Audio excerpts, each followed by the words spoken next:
All right, I think we are live. Let me just see here, Heather. We are live. Good morning. Welcome to the Friday show. We are here with a very special guest this morning, Lucy and Heather. Good morning, Heather. Morning. Hi. And Lucy's here with you. She is. Come here. Come say hi. She's here. She's laying at my feet. Come here, Luce. Come say hi. It's okay. Come here, honey. Come up and say hi. Come here, baby. Come on. There is Lucy. There she is.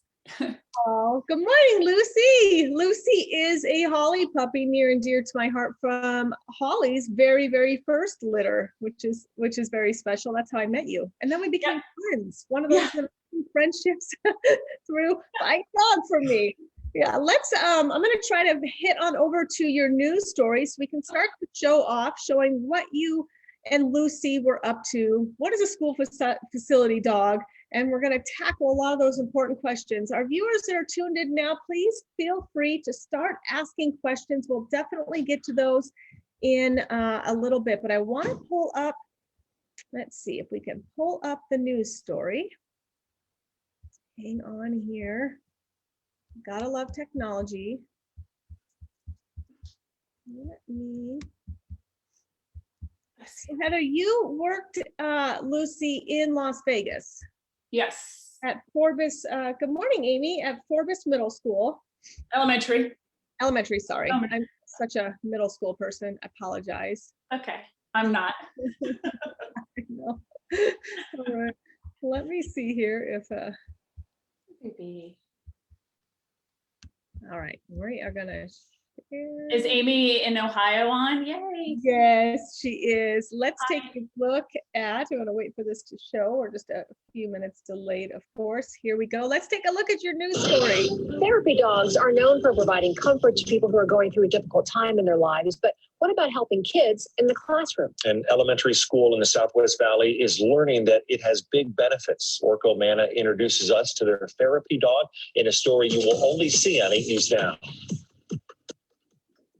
You should never underestimate the power of a dog. Meet Lucy. She's part of the staff at Forbes Elementary School and even has the badge to prove it. Can I be your dog? Third grade teacher Heather Oney is Lucy's owner. She got her furry friend certified as a facility dog or therapy dog for her students. Whether it's reading with the class or sharing a smooch, Lucy knows how to respond to human emotions. From the time Lucy was about 6 months old, I knew she had a special gift, and I had hoped one day to be able to utilize her in some capacity with children. So here she is, spreading joy and love at school. Even though this is Lucy's first year at Forbes Elementary, she's already made a big difference by inspiring the students to love learning. Children love reading to Lucy. When a child reads to a dog, they're no longer focused on if they're messing up their words. She just provides them with the patience and kindness that they need to practice and ultimately excel. A 2017 public health review says, quote, most studies reported significant benefits of animal-assisted interventions in the school setting. She makes us happy. The kids notice it too. I pet her, and then when I went back to my seat, I was kind of getting the math problems, getting it better and understanding it. She's very comfortable to be around and stuff because she lets you know that you're safe and secure in the classroom. Strutting their stuff across the Forbes floors, Lucy and Heather want their story to be just the beginning. Hopefully pave the way for more classrooms and schools to have a facility dog on campus. Orko Manna, 8 News Now. Therapy dogs in schools is a newer trend, so it's not very widespread. Right now, there are only a handful of therapy dogs within the district. But so many more now because that story was how long ago, which is so exciting. I was the first that paved the way for a school facility dog. Heather, you were number 2 to get a dog in the school, and now there's lots of dogs in Las Vegas. So thank you for being here this morning to share your journey with us, with Lucy. There's so many people that want to do this. As you know, the benefits are huge. Share with me the difference in the things that you tackle as a teacher prior to Lucy and then when Lucy was in the classroom. How did she help you, Heather? Oh my gosh.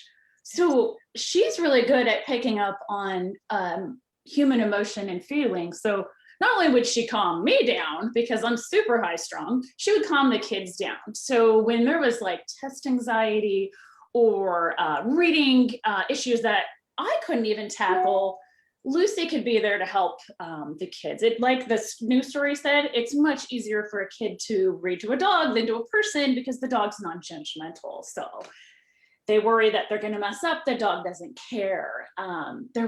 She was really good with like testing. I remember even letting her walk around during SBAC, which was the high stakes test for Nevada, and just letting like the kids pet her to alleviate some of that stress. So not only stress for the kids, me, I would say that she also, she changed the staff. Like it was really good to just have this like mascot walk around on campus, and it was impossible not to smile if you saw Lucy coming down the hallway. She just, you know, just loved everyone and wanted everyone to pet her. And that would backfire because when we would go shopping, she expected everyone to pet her. So it is truly incredible. I've been so blessed to experience this too. It absolutely doesn't just change your classroom. It absolutely just doesn't change your campus. It absolutely changes the whole community.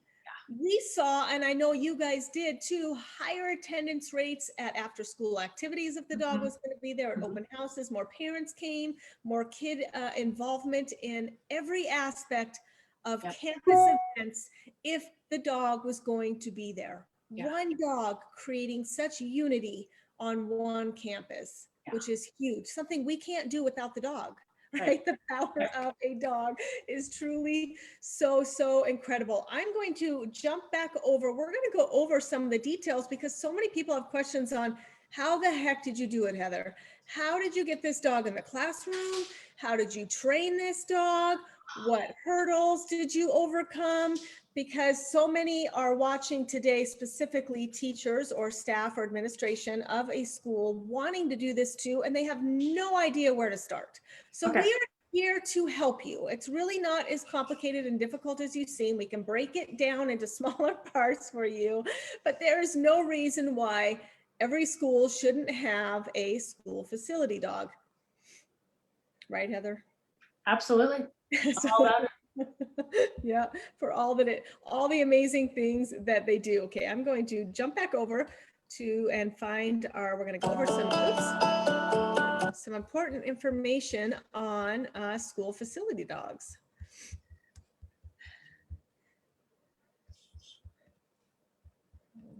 Hold on one second here.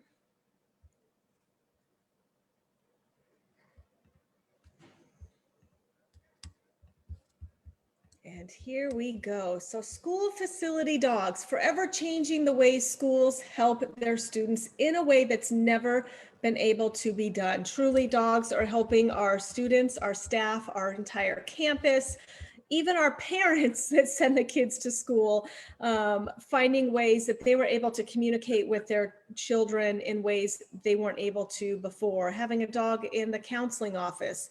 I know, Heather, too, there are times that then admin will ask you to please be in a meeting or, you know, please help a child that just suffered the loss of a parent. Can you please have Lucy in the counseling office today? We really need her. The benefits are just so many to list. It's incredible. We're going to play another video of, I want to share too before this real quick. Lucy not only was a school facility dog, but before that, she worked with our 40 kennel therapy dog team. One incredible thing that I called Heather up right away after the October 1st shooting and said, Heather, I need you and Lucy. And you and I worked tirelessly after the shooting to help our victims. Coroner's office, at vigils, down by the Las Vegas sign with all of the crosses. It was, it's gonna make me emotional to talk about. I know, yeah. It was an incredible experience to share with you, to share with our dogs, to share with other 40 kennel members. It was just such a beautiful event to how our family came together with our dogs and the tireless days down there working nonstop. So at the end of this video that's going to be played, there's going to be lots of pictures with Lucy in the classroom, and then it's going to transition. And we pulled a few pictures from the October 1st of Lucy working down in Las Vegas after that horrific tragedy. That I'm working on for tonight on 8 News Now. It's pretty awesome. We're looking at therapy dogs at CCSD, and we have a really amazing girl to show you. We have Lucy here at Fort Best Elementary, and we have Heather Oney here. Can you first introduce yourself and introduce Lucy here? Hi, I'm Heather Oney. This is Lucy. She's a 5-year-old golden doodle working as a facility dog, which is a therapy dog for school at Fort Best Elementary. She's in my 3rd grade classroom with me. Awesome. Say hi. Say hi. And you said this was her first year. This is her first year here, yes. And you've already seen kind of the impact that she's had on the students here. Attendance is up. The kids are excited to be here. We've seen positive levels of stress going down during testing. We've seen her comfort kids when they're down. Just reading going up. Awesome. And we have this little vest that she has on. It actually has an ID that says staff on it. That's pretty awesome. It's fantastic. This makes everybody smile. And the kids just went to lunch, but you were kind of reading with them, with Lucy there. And you said that, you know, when she's in the room, they tend to go and read and do math with her. Can you talk about that a little bit? Yeah, the kids like to, she has a bed in front of my desk, and the kids like to go over and sit on the floor and do their independent math problems with her. Sometimes there'll be pairs of kids. They just like to pet her. She will put her head in their lap while they're doing their math. They also like to read her stories. I've seen a lot of the fluency improve when the kids read to Lucy. They're not worried about how they sound when they read to a dog. And so Lucy provides them patience and the patience that they need. She's wagging her tail at work. That's awesome. But we're going to have more with Lucy and Heather here at Fort Best Elementary School tonight on 8 News Now, and we hope to see you then.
Okay, there's a look at Lucy working at school and then as a crisis response therapy dog. We just want to make sure though she's done both, what a truly incredible dog. Generally though, when you have a facility dog, they work just for one facility. But Heather was able to also work her as a crisis response dog. So truly an incredible dog. When you came to me, you just wanted a pet. I mean, you just wanted a pet to have a connection with. And then these dreams kind of started shifting and changing. And you're like, Jeanette, I really want to get her in the classroom. So tell me, what happened between coming and buying a puppy and choosing a pet to then turning her into this dog with this incredible power to heal?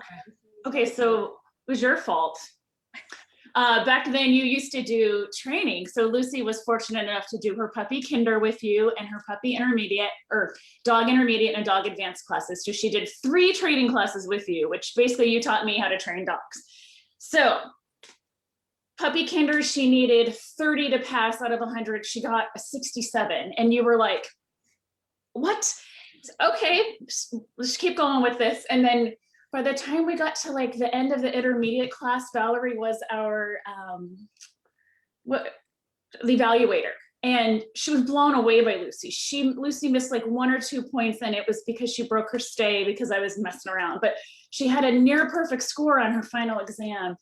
And then you said, this dog's going to be something special. Like, and that was it. And then we did the advanced training, and I just learned through those training sessions, like, she wants to please me so bad. She's going to do whatever I ask her to do. And she's sensitive, and she's sweet, and she's emotional and obedient clearly. But I started thinking at that time, maybe I'll take her into hospitals and we'll work with children. But just looking at that path, I would have had to go to TDI and logged in hours and paid them a certain amount of money a year to have my dog under them. So I was like, oh, okay, I'll still toy with that. But then the dream started when, I don't even know if you know this, but once Esther started working at Faith, my principal's son went to Faith Lutheran, and we were following Esther Bean's story. And he called me after school one day and he said, I think I want to have a therapy dog on campus, like Faith. And I said, okay, are we getting a puppy from Jeanette? Am I raising a puppy for you for school? Or do we want to use Lucy? And he said, let's try Lucy. Because he had already seen what she did with the October 1 crisis response. And I said, okay, we'll try it. And then he asked me to research the benefits of having therapy dogs on campus. And that was, I was the one who told him after all the research, we're going to call her a facility dog, meaning she just works here at school. And you had taught me about that term. So we coined that phrase. But I turned the research in, and then he passed that on to his boss, and it just kept going up the chain of command through the district to get the okay. And then risk management came back with, what do you need to do to have her? I don't know if you want me to talk about that now or later, but Oh, you're fine. We can, yep. And then I have to clarify. I was thinking you were number 2. You're number 3 in the school. I'm district. 3, but I'm 2 in the district because they're a private school. Oh, that's true. You are second. That's right. So I wasn't totally wrong. Yeah. So we just followed Esther's story, but so the district came back with, here's what you have to do to have Lucy on campus.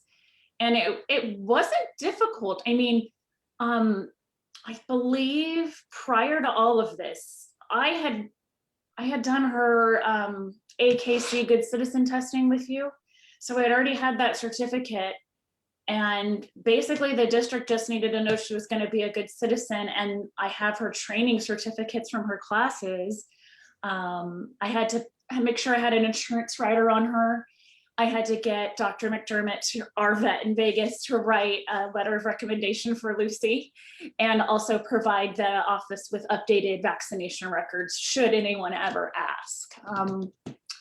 I believe those were all the things. I think you did. I think, and we'll go through that in a little bit. We've got a slide too, so people can kind of see. Yeah. Again, I want to really differentiate the difference. You said TDI. People probably don't know that. Therapy International. When you want a therapy dog, you have to go under an organization. So you have to go to an organization that does that, because they cover the insurance.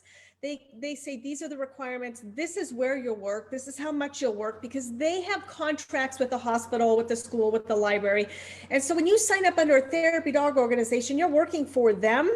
And generally they don't work dogs more than an hour a week. And then, when I did it with Pet Partners, I loved long-term care facilities. That's what I did. So I do it once a week, Thursday nights. My dog and I would go, and then I got to know the patients, which was a double-edged sword, because they don't all make it. But so that's a therapy dog. A therapy dog will work under another organization, and you'll work lots of different places whenever they need you. Like, hey, there's an event in the library with kids, and you'll go and do that. So a facility dog, the dog works for one location, but provides the same kind of the same kind of comfort, the same kind of healing, the same kind of love that a therapy does. It's just for once, they become like a mascot. Like it really should just be mascot dogs, really. If you want just layman terms, super easy, it's like a mascot dog for one location. And then that location has to decide what are their requirements. And many don't know because we're really pioneering this. So you just have to have that open conversation with whoever would make those decisions, who's going to legally own the dog. And we can go to that now because I do have some of that on, here, we'll scroll over. So what is, so we'll back up a little bit. Lots of different types of facility dogs, not just schools. We're really focused on the schools today, but I just want to make a note because we're just really now pushing into this area where we see the power of a dog realized. And so many people are seeing that now. So we have dogs in schools, funeral homes, dental offices, corporate offices. It's not just for high needs places. The corporate world is very difficult, long hours. People feel lonely and isolated too. Lots of pressure and stress on high level CEOs and assistants and all of that. So we have dogs in corporate offices, courthouses is a phenomenal use. Therapists and psychologists are using them. The Ronald McDonald House, hospitals, if you have one specific staff member that takes it to that hospital each and every time. Prisons. Battered women's shelters, group homes for at risk. There's just a few ideas of great locations for facility dogs. So here's some of the considerations Heather was also talking about. You've got to get permission from the school district. So you've got to first get permission from the principal at the school and any other admin that need to make that decision. They have to be on board. Then permission from the parents. Sending out. So Heather, you guys didn't actually get permission. What you guys did was said, hey, there's going to be a dog in Miss Oni's classroom. If this is an issue, let us know and we'll put them with another teacher, which some parents did. And this letter went home with the students before the school year started in their welcome packets. And so if there was an issue, they could contact the principal. There wasn't an issue about having her on campus. Having the dog in my classroom was a different story. So. Yeah, because there are some parents or kids that are fearful of dogs, number one, or allergies are an issue, or whatever personal reasons. But I will tell you, and I know Heather will too, for the few that don't want to be in your classroom, the poor counseling office is going to be inundated with parents wanting their child in your classroom. Yes. Mark my words, right, Heather? Yeah, everybody wants to be in your classroom. Yep, and if there was a kid who came in who admin knew might have had needed some social emotional support, they automatically got put in my room because Lucy can do that. Like, boom, there it is. You want to go sit with the dog? Do it. So yeah, so it becomes a good source of if there is a at-risk or troubled youth, that they automatically would just get placed. And that's where my dog in the classroom too was with at-risk youth, a phenomenal way to do that. Other considerations we have. So we've got permissions from parents. There's going to be something like that. A dog safety plan. So if there is a true emergency, a lockdown, a shelter in place, a fire, you have to have, you have to have some kind of plan set in place to manage that, because sometimes as teachers, especially if you're young children or if you're in a self-contained classroom and you physically need to be helping your students, you need to make sure you can clip your dog on your waist or whatever so that your dog is able to evacuate as well and you're able to perform your job and your duties to your students. So something just to think about. Insurance, most times, usually the handler, like Heather, is the owner. And you got the insurance on your homeowner's insurance. You got the rider. Yep. So you personally covered the insurance on Lucy. I personally covered her, correct. And but I also promised the district that I would be the only handler. Like, I'm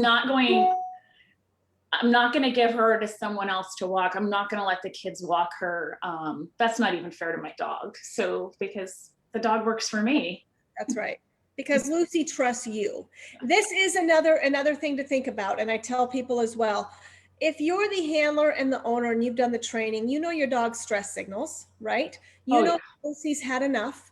I know Holly specifically, for whatever reason, she has an aversion to cigarette smoke. So kids that smell like cigarette smoke, not their fault, that would be hugging and putting a lot of emotional pressure on her. She had a more difficult time with that. And it was up to me to advocate for Holly to be like, you know what, Holly needs a break now, honey, we got to go, or whatever.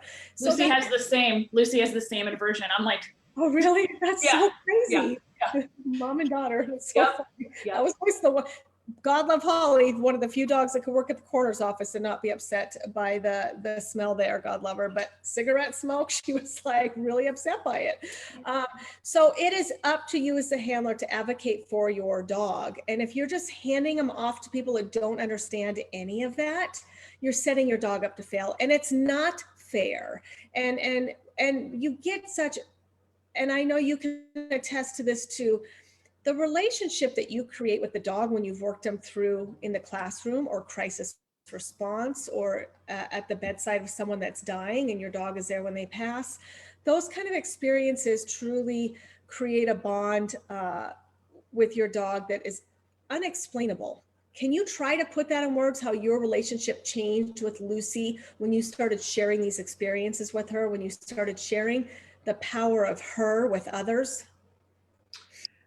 Well, you knew I had those big plans to use her with children and to change lives. And I finally got to see my dreams come true. So basically, like Lucy would have to trust me, and I would have to feed off of her emotions. And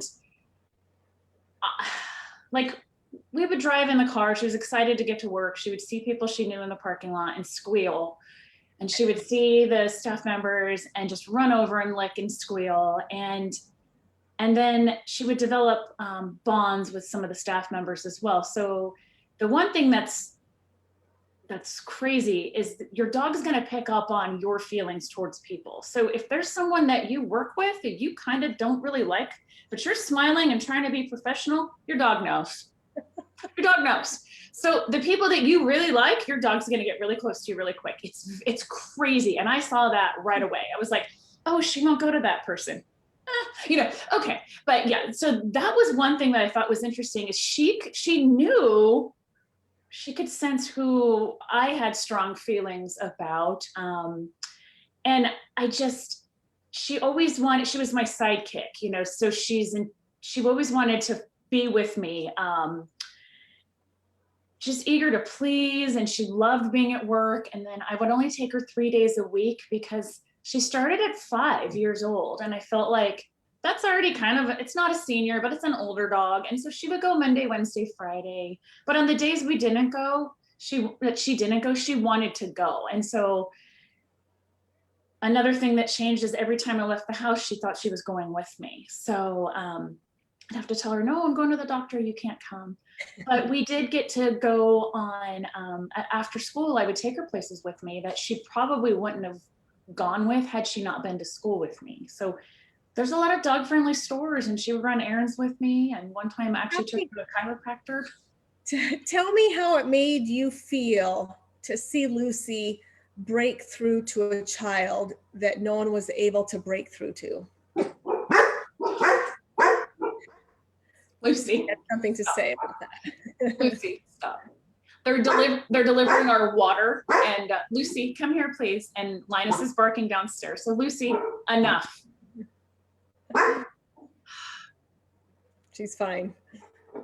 Okay. So that was basically like watching everything come full circle. That was my dream come true. When you would see Lucy just break through with a kid, it was just amazing to watch her use her innate ability to pick up on human emotions. I don't know how she did it, but she could sense if the kids were happy, sad, scared, and she would comfort if needed. So she got to teach children about compassion and trust, which was amazing.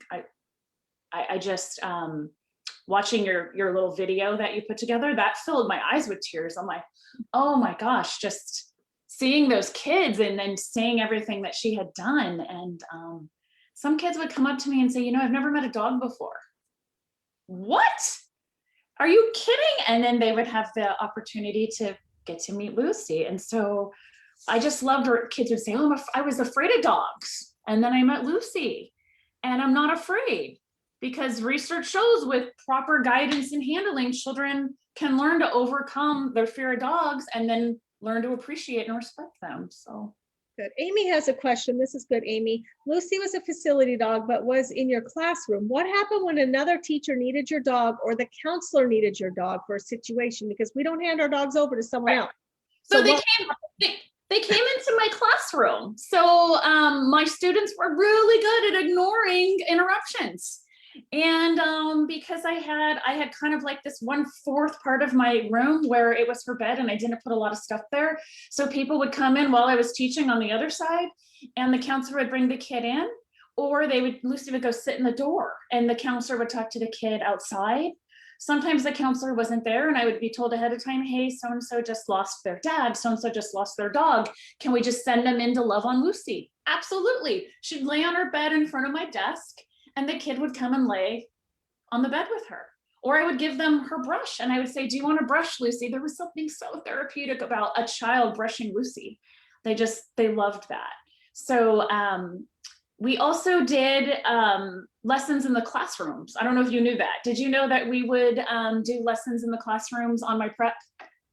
I don't know that I did. So once a week, I would just ask teachers like, hey, this is my prep time this week. Can I come in? And depending on what level, if it was kindergarten, we were just gonna do like a basic, sometimes I would read a story, or I would just talk to the kids about Lucy and I'd let them pet them. And then with the kind of first, second graders, we would read a book and we would talk about dogs and I'd ask, do you have any questions? And with the older kids, we would teach the difference between the different types of working dogs. And I'd also read a fun story. And then we would take turns petting her. So we got to spread love that way. Classroom, that's excellent. And that is something to keep in mind. Something I didn't foresee was how much I would lose my prep time. Those that are not teachers, that's your one class, that's your 1 hour that you didn't have students, so you could do grading and call parents and catch up on emails and go make copies and whatever you needed to do. But when you have a school facility dog, you are making that commitment to lose any free time at school. Before classes in the morning, I was pulled all the time. Right after classes, I was pulled all the time. My prep periods, I was pulled. Also, one thing they did for me, if they did need me in the counseling office with the dog, if there was an emergency, and I taught middle school, so some things, a kid was suicidal or they had to break it to them that their, mom just died or whatever, they would come in and get me in an emergency and have another admin or someone else watch my class and take me and the dog into the counseling office to be there. Yes, they did that with me as well. They did that with me as well. They would come cover my class. Admin needs you ASAP in X location, and we would just go. Yeah. Let's go. And to our teachers that do this, I can't express my gratitude enough. I lived it for a small amount of time. It's such an emotional roller coaster. One minute you have kids there that are improving with reading, and my at-risk kids, the attendance was improving. They were less instances of getting in trouble with the law. And so you feel all this reward, and then you're just getting pulled like this into a crisis situation, and then you have to get your shit together, and go back and teach your next class, and you're getting pulled so much, and so is your dog. In many ways, it truly is such an incredible experience. But I want to make sure teachers understand, when they walk into campus with a dog, your life will change as well. Who you are as a teacher will change. How you serve your school, your campus, and your community will change, all for the better, of course, but it's also an emotional weight you will bear. There's no way around that. So. Oh yeah, and you need to build in that extra time into, like you said, when you're gonna lose your prep in the morning, you wanna build extra time to leave, to walk, to go get your kids. If you got to pick up your kids, you don't in middle school, but elementary school, you have to go pick up your kids in the morning. You need to build in an extra 5 minutes in everything you do, because you're going to stop the entire time and everyone wants to pet your dog. And I loved it. I never complained. And if I needed to go, I would just say, let's go. And we would go really fast. Same thing after school. You're going to spend a good amount of time outside visiting with parents who aren't in your class, who just want to say hi to your dog. And the staff, you'll be able to help the staff as well. There were staff have emergencies too, and stressful situations, or just walking from one place to another. The dog has to help and say hi to all the staff. She knew with like Lucy's weird quirk, you probably have seen this, is if you sit in a V-sit on the floor, she'll come get in your lap and put her head over your shoulder and just love and hug on you. And that started as a puppy in your training classes. I would sit on the floor with her and tell her, it's okay. And you'd say, stop coddling her now. And I'm like, but she's emotional. That built into this like therapy dog training that I didn't even know was happening. Yeah, right. Oh my gosh. Okay, we're gonna go back and look at more considerations here to help those that are venturing into this new world or thinking about it. So insurance, we talked about. Training. You can train your own. If you have the ability, you can train your own facility dog. Heather did 3 training classes: puppy class, or intermediate, advanced. These dogs have to have high level obedience, but we also have to honor our dogs and make sure they're the right dog for the fit. They have to not just be touch tolerant, but love touch, all types of inappropriate, unpredictable touch. When you bring them into a school, there will be, in a middle school too, some kids will just like reach out and grab the dog, walking in between classes. You can't pinching, pinched with more nonverbal kids, or the squeezing and hugging, the patting, the stroking, the grabbing the tail when they walk by, the touching, like they have to be really, really not just compliant, but enjoy it for the most part. And then we have to also protect our dogs and give them time outs as well. So training, but you can aid with a professional trainer and do classes, or do a board and train. It's totally up to you and your comfort level. You have to train to the building first. We always say start small, make sure they're walking around the building, feel comfortable with the different types of floor and smell. Fire alarms, I had Heather go in prior to do the fire alarm before kids were there, and give high value treats and make it like it's not a big deal, because the fire alarm can be, it scares people. Holy heck. So doing training around that. Doing training with just the normal sounds of the bells. So going it during the summertime, we always we had to alert the fire department, say, hey, we'll be running a bell sequence. We're training our dog. So don't just ignore the fire alarms that are going to be going on and off, and do it several times in several different rooms, in the hallway, the fire alarm, in a room, in the office, because dogs are situational. So we want to make sure that it's not just in my room they feel safe. They have to feel safe anywhere on campus. So getting them used to the gym. That's a very interesting space for a dog, the way it echoes, the way it sounds, and then slowly increasing when you start getting people in the gym, assemblies and games, very, very loud, and buzzers and people, and the way the ball sounds if they're playing basketball, all these things we don't think of. What else? Assemblies, of course. And then I know you said too, we have to work our dogs slowly, 1 hour at a time initially. 3, you have to have considerations how long they're there, how many days a week. Of course, then the hours that they're there, and work up slowly. If you take just a young pup, right out of training and throw them in full time, that could backfire. So did you have any training? I mean, Lucy was 5 going in. So did you have any training slipbacks or hurdles you had to overcome in making that adjustment from working at a school full time? Yes. So we laugh about this now, but the first day that she went to school, she was there all day, and she came home and she passed out on the couch, and she wouldn't even get up to eat her food. And then we had to she just went to bed, like that was it. And we were like, oh goodness. So then we didn't take her the next day, and then she went, started again on Wednesday, same thing. She was exhausted. It took her like a good maybe 2-week sequence to where she wasn't exhausted when she got home. That's good. And if I felt she needed to go home, I would call Matt and I would say, come pick her up. This has happened. Come pick her up. She needs a break. So there was always that. And you know your dog, if they've had enough, if there's a situation that you just want them to go home. I mean, she only got sick one time at school, but I called Matt. I was like, you need to come get her. Right? Because dogs will vomit and have diarrhea. That is a reality. And you need to make sure you have that ability to clean up right away, and that And I know you talked about the vet too. They really should have clearance from the vet and have a fecal, make sure we're not looking at any parasites or protozoa in their gut when they're on campus. So keeping their gut healthy and clean as well. But they will vomit and they could poop at some point. I mean, it's just a reality. But if you're going to have a dog in your classroom or you're going to be the handler, you're going to want to have like a trash can. I had a trash can with liners and then gloves in the bottom. So she actually, that was another thing I forgot to say. She actually wouldn't even go to the bathroom at school at first. She wouldn't pee. What's that? Mine wouldn't either. She wouldn't pee or poop all day. And I was like, well, this isn't healthy. And then once she started going potty, I actually had a classroom that opened right into, it had 2 doors and one of them opened right into a quad area by a hose. And so we put in a patch of fake grass and I would hose down. That was her potty area. And I had the bucket for when she would go to the bathroom. She would probably only poop at school once a week, but I had the bucket and the gloves and I would clean it up, wash it down. And so if you're gonna be that person with the dog in your room, you're going to wanna have something there for emergencies.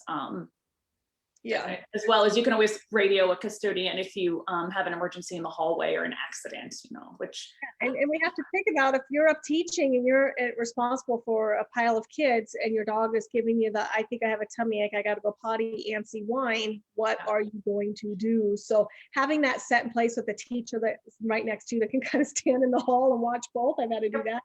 I was fortunate, I had student aides. And so I had trained my student aides very early on. That was the one person that could take my dog out if needed, or in an emergency, I had trained them to, you're responsible for the dog and I'm responsible for the kids. But I had middle schoolers, so it's a little bit different. So our middle school and high school teachers, have some student aides, and they could move your room. So if they know they're going to implement this program for you, is there a room that has access to the outside? Like I had an outside door, so I could just go right out, or you had one right by the hose and you guys put in a grass patch. So you have to have considerations for going potty, where they're going to go potty, how are you going to clean it up, as well as they need breaks. No dog can work for 8 hours a day. They just cannot work for that much time. So I really advocate for them to be kennel trained and or a bed back behind your desk. And then you have to teach staff and students that, hey, this is their timeout bed, put a sign up, or if they're in their kennel, like put a blanket over it, and we'd had a cute little sign or whatever, that they're on break, that you cannot bother them. Like they need to have a place where they're not being poked and talked to and hugged. And you have to look at it from their point of view too, like just constantly the amount of pressure on a school facility dog, all of the, oh, there's Lucy, oh, hugging and petting, oh, like that's exhausting. So you have to allow for, I think I had it, a resting, a safe place area that no one else is allowed. And they know that. And my dog got really well at just knowing almost too much. He wanted to be in his kennel or he'd sit in my chair because I had a smaller dog and he knew my chair was, no one was allowed to approach or talk or touch the dog when he was in my chair. So having some kind of resting safe place area, set that up initially, train your dog, let them know. A kennel is a great way to do it initially. I think you did the bed, right? She wouldn't go into a kennel past like a year old. She was really good with it. And then I think when she was spayed, she was like, yeah, I'm done. Okay. So she just had a bed. I could not get her to kennel train.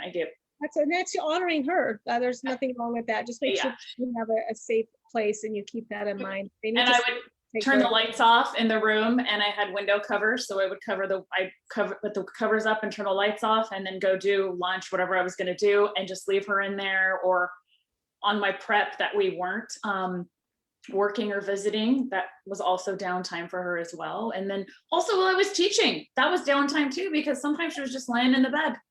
So. Yep. Yeah. And I had a few favorite toys for the dog that I had. And if I didn't have a prep that I had to work, he knew I'd unclip his leash from him, take his vest off, and he knew he wasn't working, and he'd play with his toys and run around and be a dog for a little bit, Yep. So making sure they have those breaks, they really, really need their stress reliever as well, because we're adding a lot of stress on to them. All right. Top 10 reasons why a school needs a facility dog. Companionship with the dog stimulates memory and problem solving. Number 2, Heather, go ahead and take that one. Improve self-esteem and acceptance from others.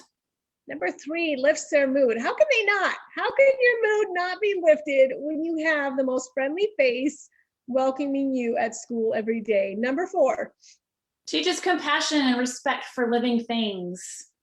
And this is a huge one. I saw this a lot. You've seen this a lot. Kids that had never even seen or pet or had a dog, and then imagine their first experience is with the dog. Did you do a lesson with your children at the beginning of the year? I absolutely recommend it. I know you did, but I'm asking you anyway.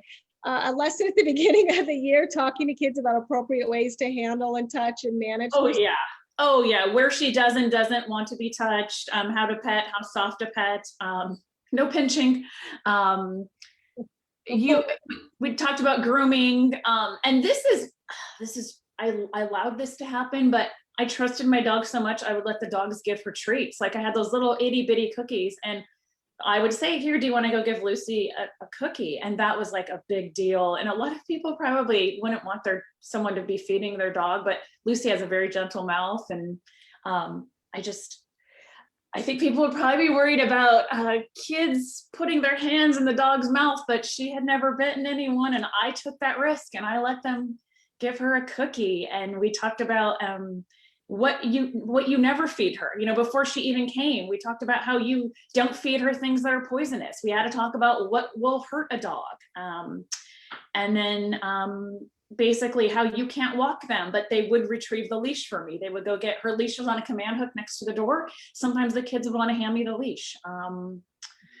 And then, I think that was that was the intro before she got there.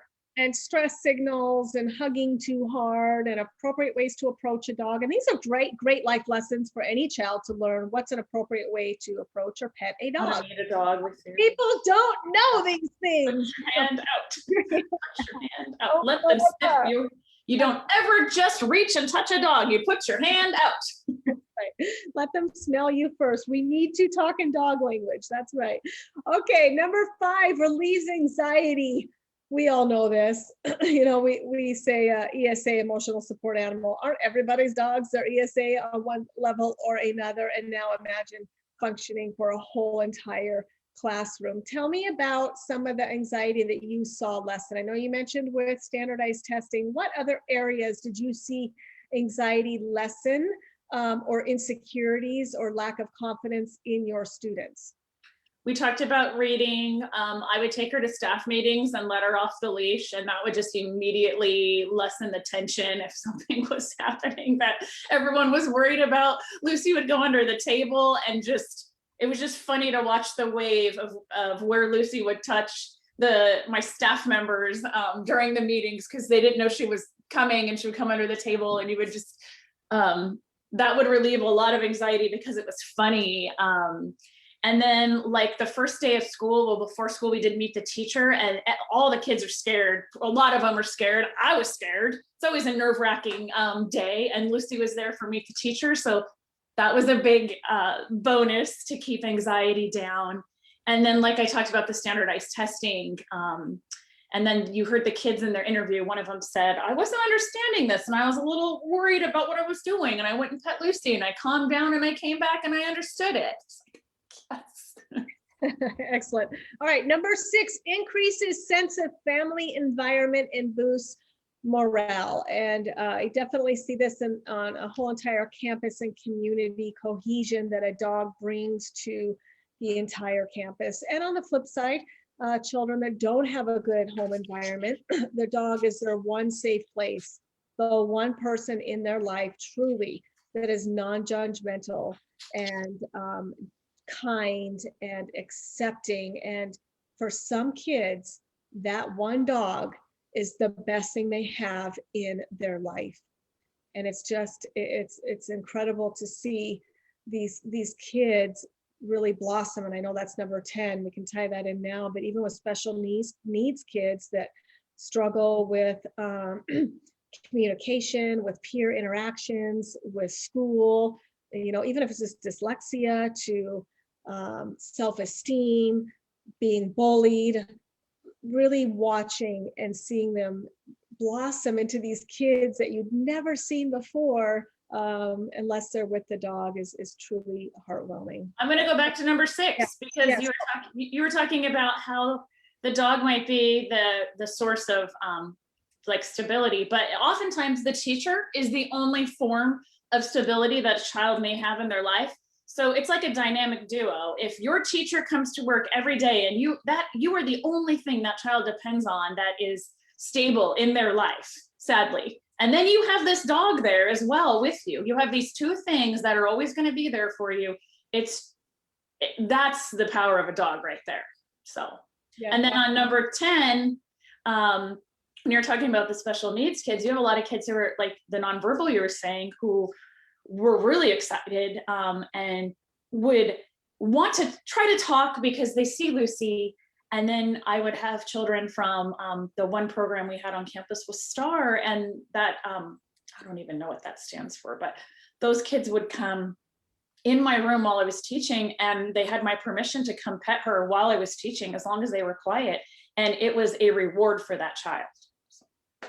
Absolutely. Good. And improves attendance and behavior. 8, using the dog as a reward, setting kids up for some kind of reward or for other classrooms as well. I think that really, the kids that have the dog in the classroom every day, you can do little rewards, but the dog is there every day for them. So using the dog as a reward, helping other teachers boost attendance and behavior and reading skills. Yep. There goes your prep again, sorry. Or there goes someone's got to cover your class so that you can be in so-and-so's classroom. We would do school-wide, like decorating the door contests, like the best door at Christmas time or whatever, and then whoever would win would get the party with me and the dog. So I got to attend a lot of parties. Like, it was super fun.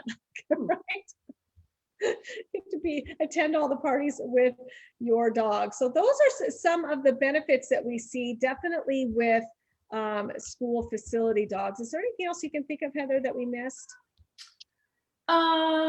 You're going to have some questions about allergies, and you'll just have to reassure the parents. I'm allergic to dogs. So is my husband. We have 4 doodles. So I just tell people, like, hey, I'm allergic to dogs too. There's not a such thing as a hypoallergenic dog, but hypo meaning lower reaction. So you can just reassure them that Lucy doesn't have an undercoat. If you do have a doodle that you're working with in the school, just talk about how they have hair like us and not fur to help families feel better. Let's see, you're going to get people who ask, well, there's a no dogs allowed sign right on big bold letters out there, no dogs allowed on campus. I don't understand, there's this policy, but you have this dog here. And then you have to say, well, our school does have a no dog policy, but since Lucy is our therapy dog, she's fully insured to carry out her role as the facility dog. And that allows her to be on the school site. But then I saw like a flip there where a lot of people would bring their dogs on campus after school. And that would make me nervous sometimes, because I'm out there saying goodbye to people and I feel her go on point and the leash tightens and I'm like, where is it? And then I'm looking for the dog. So that's one thing you probably also need to be aware of, is other people are going to think it's okay to bring their dogs on campus, and no one's going to be out there really to tell them they can't. And then you have to be able to, well, I can't really pick her up. She's like 60 pounds, but you have to be able to get your dog out of that situation if an aggressive dog were to come on campus. People would ask, like, how is she going to be cared for? And I would say, don't worry. If she's sick, she'll stay home. My dog would be groomed once a month. And then they would ask you about her qualifications, and I would talk about what she did with you, how she, if you're lucky enough to have your dog come from 4E kennels and parents ask you what their qualifications are, you just say, well, my dog underwent the, do you still do the ENS? You do the ENS, right? And you would talk about the puppy handling exercise and the massage and the Essential 7 service dog program that you probably still do, that started preparing them for this from day one.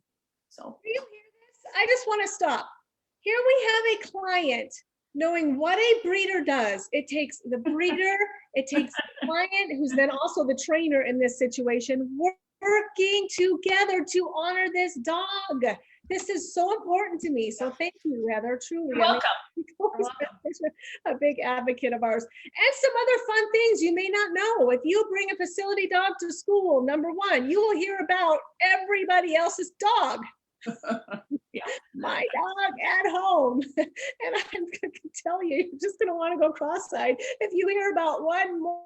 Everybody's stopping you to tell you about their dog at home. God love them all. You will be the most popular teacher. I'm sorry. Yeah. Whether you want to or not, you will be the most popular teacher. Everybody will want your dog in their classroom and want to be in your classroom. And it was so fun. Probably one of the most fun things for me was to have Lucy participate in Spirit Days. And you showed some of those pictures, but if we had a Spirit Day, it would be like, what am I gonna wear? What is Lucy gonna wear? So, you know, that was a blast to have her participate in Spirit Days. And then a thing to consider that we didn't touch on was, if you're working in Las Vegas or Nevada, you need to buy your dog some rough wear boots, because you cannot walk your dog outside. And that also is an additional 5 minutes before you get ready to walk out of your room, because it takes a minute to put those boots on that dog. And Lucy couldn't wear her boots all day. She would get blisters. I even tried socks and it didn't help. And so she would wear those boots. I don't know if maybe I had the improper size, but you definitely need a pair of boots, and you're also going to need to get the cape, the cape or the vest. And you had suggested that I do a warm weather cape and then just a regular cape, because if it's 110 plus in the desert, if you're in a desert state with your dog, you don't want them to wear a heavy vest. And then you'll need to get them a water bowl, obviously, for your classroom. And then I recommend a place to hang the leash to make your life easier, and a bag to take every day with stuff. Every single day that I went with Lucy, at school, we had a brush, comb, breath spray, like a doggy body spray, like a fragrance thing, an extra pair of socks in there, any kind of like just things I would think she would need during the day was in Lucy's bag that I hung with her leash on the wall. So yeah, excellent. Okay, and one more thing. What did you do with Lucy when you used the restroom? We all want to know. Oh my gosh. So this is so gross, but most of the time I would take her with me. What else are you supposed to do? And well, like, I promised the district I would have her with me at all times, but there were people that she had developed bonds with after being at work a small amount of time. So I would ask someone outside of the bathroom door, can you just hold her? I'll be right back. Because sometimes you don't want to take her in there and other people don't want her in there. So yeah, that was a big thing. And then peeping Tom under the doors, peeping, like, what's going on? Right. And she would do that and scare people. It was really funny. People would be like, oh gosh, I didn't know she had it. So you have to announce yourself, I'm coming in, Lucy's here. Yeah. And you could always put your dog in the kennel and lock your door while you go use the restroom. I will just say that always made me a little nervous if a fire alarm went off or something, and it was true, or lockdown happened. Yeah. And I was separated from my dog. So that was minimal to none, that I would separate myself from my dog on campus. And we did have lockdowns and stuff. People might not realize this, but the schools are required to run those fire drills once a month. So chances are your dog's going to be on campus with you. There were 1 or 2 times where it happened and I couldn't get her boots on in time. And I felt horrible because it's hot out there. And I'm like, let me get you to the cool pavement instead of the blacktop. You know, it's like, I'm sorry. No, considerations to make. Yeah. Heather, thank you so much for being here and sharing your journey with Lucy and your school facility dog. Thank you so much for using the power of the dog to heal hearts and change lives, for continuing with my mission and my heart work. It's just been such an honor to see you, Heather, flourish with your dogs, and watching you make this happen. And despite all setbacks, your determination and grit is what I admire about you. You are just so hardworking, and you don't take no for an answer. And you made it happen. And I'm just incredibly proud of you being a part of this journey, and watching you from the beginning truly just warms my heart. I just love you and Lucy. And of course you have a Hannah puppy and an Adeline puppy there with you as well. So thank you so much for being here today. And just in case, so people do know, Heather is not at Forbes Elementary anymore. Heather left Las Vegas. She's left the building and is in Kentucky. Are you planning on teaching in Kentucky?